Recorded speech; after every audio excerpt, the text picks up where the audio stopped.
시청자 여러분 안녕하십니까? VOA 뉴스투데이 시작합니다. 미 국무부는 압류 화물선을 즉각 반환하라는 김성 유엔 주재 북한 대사의 요구에 대해 대북 제재가 그대로 유지될 것이라고 밝혔습니다. 또 북한과의 외교에는 열려 있다는 입장도 확인했습니다. 첫 소식 조은정 기자가 보도합니다. 미 국무부는 유엔 안전보장이사회의 결정대로 국제적 대북 제재는 유지될 것이고 모든 유엔 회원국들에 의해 이행될 것이라고 밝혔습니다. 국무부 대변인실 관계자는 21일 미국 정부가 압류한 북한 화물선 YG 어니스트호를 즉각 반환하라는 김성 유엔 주재 북한 대사의 요구에 대한 VOA의 논평 요청에 이같이 답했습니다.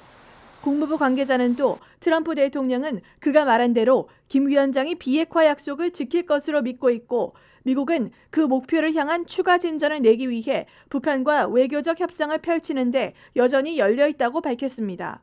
대북 제재와 외교의 동시 추진 입장을 다시 한번 밝힌 것입니다. 앞서 김성 대사는 뉴욕의 유엔 본부에서 기자회견을 열고 미국 정부의 YG 어니스트호 압류를 비난하며 국제법과 싱가포르 공동선언의 정신에 위배된다고 주장했습니다.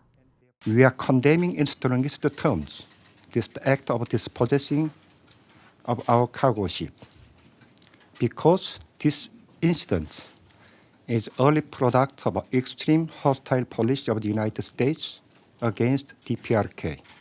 김 대사는 앞으로 미국의 모든 행동을 주의 깊게 주시하고 예리하게 지켜볼 것이라고 말했습니다. 전문가들은 북한 선박 압류가 국제법 위반이라는 북한의 주장을 일축했습니다. If a member state finds the North Korean assets or vessels violating the resolutions and carrying out prohibited activities, it allows the member states to either seize or impound a vessel.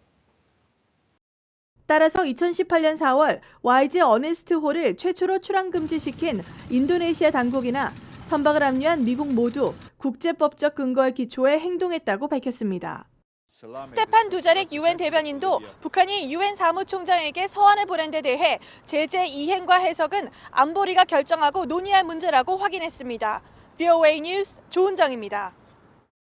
김성 유엔 주재 북한 대사가 21일 유엔 본부에서 미국의 YG 어니스트호 몰수 조치는 국가와 국유재산 관할권 면제에 대한 유엔 협약 위반이라고 밝혔지만 이 조약은 현재 아무 효력이 없는 것으로 확인됐습니다. 에리 가네코 유엔 사무총장 부대변인은 김 대사가 말한 유엔의 협약이 효력이 있느냐는 VOA 질문에 해당 조약은 아직 발효되지 않았다고 밝혔습니다. 해당 협약이 효력을 발휘하려면 30개국의 서명과 비준이 필요한데 현재 서명국은 28개국, 비준국은 22개국에 그쳤으며 유엔 공식 자료를 모아놓은 전자기록 보관소에서도 이 같은 사실을 확인할 수 있습니다. 하노이 미북 정상회담 당시 북한이 미국 실무진을 배제한 채 트럼프 대통령에게만 영변 핵시설 등 정보를 건네려고 했다고 미 전직 고위관리가 주장했습니다. 트럼프 대통령만 설득시키면 협상을 자신들에게 유리한 쪽으로 끌 수 있다는 계산을 했다는 건데요. 김동현 기자가 취재했습니다. 지난 2월 하노이 2차 미북 정상회담에서 북한은 미국의 실무진을 배제한 채 트럼프 대통령에게만 핵 프로그램 정보를 건네려고 했다는 주장이 제기됐습니다. 6자 회담 미국 측 수석 대표를 지낸 크리스토퍼 힐 전 국무부 동아태 차관보는 VOA와의 전화 인터뷰에서 정부 소식통을 인용해 북한은 트럼프 대통령과의 단독 담판을 통해 협상을 유리하게 끌려고 했다며 이같이 밝혔습니다. That the North Koreans really would not give any details to Steve Biegun. That they insisted they wanted to give all the details to Trump because they thought they had a better chance of cutting the deal with Trump. 또 회담에서 합의가 결렬된 직후 북한이 마이크 폼페이오 국무장관의 교체를 요구한 것도 트럼프 대통령이 참모진 때문에 결정을 바꿨을 것으로 판단했기 때문이라고 분석했습니다. Trump would say something more negative than he said before Pompeo whispered to him. So I think the North Koreans feel that Pompeo has changed his position about them. 에반스 리비어 전 국무부 동아태 부차관보도 이 같은 주장은 당시 정황상 개연성이 높다고 평가했습니다. There's no question about that. The North Korean team essentially declined to engage with the U.S. side in any serious fashion. Basically said, once our leader gets here, all things can be discussed between the leaders. 미국의 전직 정부 관계자들은 그러나 트럼프 대통령이 강경파 보좌진에게 휘둘리고 있다는 세간의 비판에 대해서는 사실이 아니라고 부인했습니다. 미첼 리스 전 국무부 정책기획실장도 VOA와의 전화통화에서 이런 비판에 대해 미국 정부의 의사결정 구조를 모르는 단편적 시각이라며 단순히 존 볼튼이 언론 친화적이지 않는 등 공격하기 쉬운 표적이기 때문이라고 주장했습니다. 미국의 전직 정부 관계자들은 두 차례 회담으로 이른바 톱다운식 방식의 한계점이 명확히 드러났다고 지적했습니다. 그러면서 보다 강경한 대북 압박 정책을 통해 북한의 입장 변화를 이끌어내야 한다고 조언했습니다. VOA 뉴스 김동현입니다. 올해 상반기 미 의회에서 발의된 한반도 외교와 안보 관련 법안과 결의안은 모두 10건으로 지난해 같은 기간과 비슷한 수준으로 나타났습니다. 이들 법안들은 대북 제재 강화에 초점을 맞추고 있는데 특히 북한 수용소 철폐를 촉구하는 결의안은 초당적 지지를 얻고 있습니다. 이조은 기자가 보도합니다. 116대 의회가 개헌한 지 약 6개월 동안 한반도 문제와 관련해 상정된 법안과 결의안은 총 10건입니다. 가장 강력한 제재 강화 조치를 담고 있는 법안은 상원의 오토 원비어 대북 은행 업무 제한 법안입니다. 지난 6월 하노이 2차 미북 정상회담 결렬 이후 5일 만에 초당적으로 상정됐습니다. 브링크 액트라고도 불리는 이 법안은 북한과 거래하는 모든 개인과 기업의 세컨더리 보이콧, 즉 3자 금융 제재를 의무적으로 부과하는 내용이 골자입니다. 법안을 주도한 크리스 벨로넌 상원 의원은 하노이 회담 이후 대북 압박을 유지해야만 김정은이 핵무기를 포기할 것이라며 제재를 통한 경제적 압박 강화를 강조했습니다.